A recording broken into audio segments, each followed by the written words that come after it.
അപ്പോൾ നമുക്ക് മെയിനായിട്ട് ഇപ്പോൾ ഈ കോഴ്സസൊക്കെ എടുക്കുമ്പോൾ നമ്മൾ നേരിടുന്ന പ്രശ്നം ഇറ്റ്സ് അബൌട്ട് മണി. അതായത് ആ പൈസൻ്റെ പ്രശ്നം എപ്പോഴും മലയാളികൾക്കൊരു ഇഷ്യൂ ആണ്.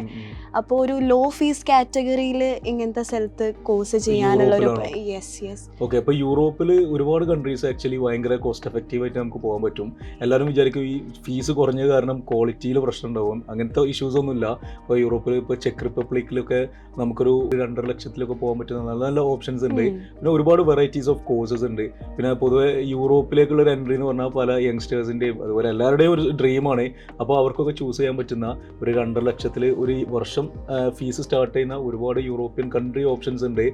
നേരത്തെ പറഞ്ഞ പോലെ ചെക്ക് റിപ്പബ്ലിക് ഉണ്ട്, ഹംഗറി ഉണ്ട്, ക്രൊയേഷ്യ, ലിത്വാനിയ, ലാത്വിയ, ഈ കൺട്രീസിലൊക്കെ നല്ല അഫോർഡബിൾ ആയിട്ടുള്ള ഫീസിൽ സ്റ്റാർട്ടിംഗ് ഒരു 2.5 lakhsൽ ചെയ്യാൻ പറ്റുന്ന കൺട്രി ഓപ്ഷൻസ് ഉണ്ട്. 2.5 മിക്ക ഏറ്റവും ലോവസ്റ്റ് എന്ന് പറയുമ്പോൾ ആ ഒരു ഫീ ആണ്.